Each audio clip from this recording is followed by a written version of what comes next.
क्या सरकार को मालूम नहीं था कि यहाँ रोज 1000 से 1500 पर्यटक जाते हैं? क्या सरकार को मालूम नहीं था कि यहाँ के पहुँचने के लिए जंगल के रास्ते से जाना पड़ता है? अगर कुछ हो जाएगा तो लोग वहाँ से निकल नहीं पाएंगे। एक चिकित्सा का इंतज़ाम नहीं था, फर्स्ट एड का इंतज़ाम नहीं था, कोई इंतज़ाम नहीं था, ना सुरक्षा का ना फर्स्ट एड का। इन लोगों को भगवान भरोसे छोड़ दिया गया। ये लोग वहाँ पे इस सरकार के भरोसे गए और इस सरकार ने उन्हें भगवान भरोसे छोड़ दिया।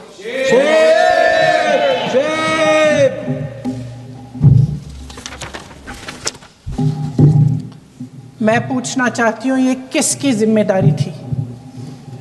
इस देश के नागरिकों की सुरक्षा की जिम्मेदारी किसकी है? क्या इस देश के प्रधानमंत्री की नहीं है? क्या इस देश के गृह मंत्री की नहीं है? क्या इस देश के रक्षा मंत्री की नहीं है? क्या एनएसए की नहीं है? अध्यक्ष महोदय, पहलगाम हमले से सिर्फ 2 हफ्ते पहले हमारे गृह मंत्री महोदय जी कश्मीर गए थे। किस लिए गए थे? जो सुरक्षा की व्यवस्था है इसको देखने के लिए गए थे, इसको रिव्यू करने के लिए गए थे। और उन्होंने वहां कहा कि आतंकवाद पर विजय प्राप्त हुई है। ये 2 हफ्ते पहले है।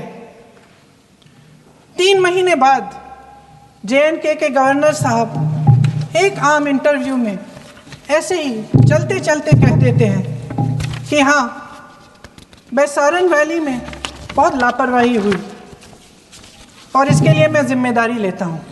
ऐसे ही चलते चलते, और वो बात होती है, ख़त्म भी वहाँ होती है और वहीं ख़त्म हो जाती है। उनसे जिम्मेदारी ली भी नहीं जाती, कोई सवाल नहीं उठाता, कोई जवाब नहीं देता। अध्यक्ष महोदय, उस हमले की जिम्मेदारी एक आतंकवादी गुट जिसका नाम टीआरएफ है थोड़े दिनों बाद लेती है। कौन है ये टीआरएफ?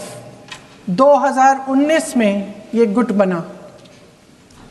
2020 में इसने कश्मीर में आतंकवाद का काम शुरू कर दिया और अप्रैल 2020 से लेकर 22 अप्रैल 2025 तक इन्होंने 25 आतंकवादी हमले किए। गृह मंत्री महोदय ने जब यूपीए सरकार के समय के आतंकवादी हमले गिने तो लगभग 25 गिनवाए थे अभी अपने भाषण में। इस गुट ने कश्मीर में 25 हमले 2020 और 2025 के अंदर आज जो लोग पूछ रहे हैं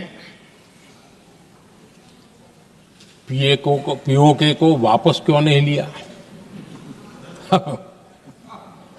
वैसे ये सवाल मुझे ही पूछ सकते हैं और किसको पूछ सकते हैं।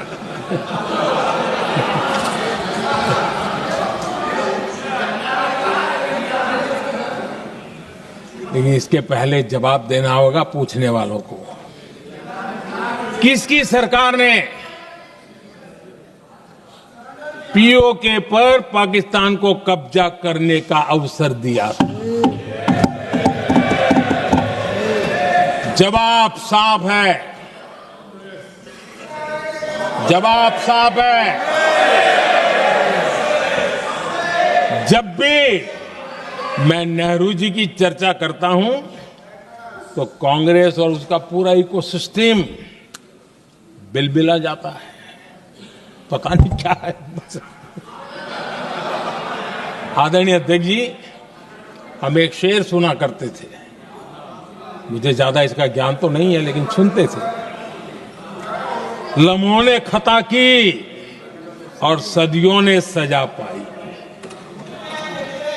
आजादी के बाद से ही जो फैसले लिए गए उनकी सजा आज तक देश भुगत रहा है।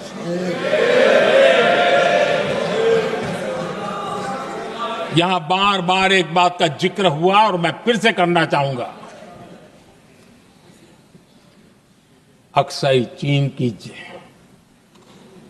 उस पूरे क्षेत्र को बंजर जमीन करार दिया गया। ये कह करके तो बंजर है।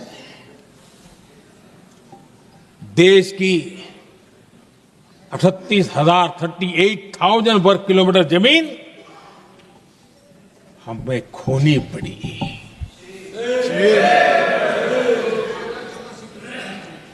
आदरणीय अध्यक्ष जी, मैं जानता हूं मेरी कुछ बातें चुभने वाली है। 1962 और 1963 के बीच कांग्रेस के नेता जम्मू कश्मीर के पूंछ, उरी, नीलम वैली और किशनगंगा को छोड़ देने का प्रस्ताव रख रहे थे। भारत की भूमि, आदरणीय अध्यक्ष जी, और वो भी लाइन ऑफ पीस के नाम पर किया जा रहा था। 1966 रण ऑफ कच्छ पर इन्हीं लोगों ने मध्यस्थता स्वीकार की। ये था उनका राष्ट्रीय सुरक्षा का विजन। एक बार फिर उन्होंने भारत का करीब 800 वर्ग किलोमीटर क्षेत्र पाकिस्तान को सौंप दिया, जिसमें छड़बेट भी शामिल है, कि कहीं उसको छड़ा बेट भी कहते हैं। 1965 की जंग में हाजीपीर पास को हमारी सेना ने वापस जीत लिया था, लेकिन कांग्रेस ने उसे फिर लौटा दिया। 1971 पाकिस्तान के 93,000 फौजी हमारे पास बंदी थे।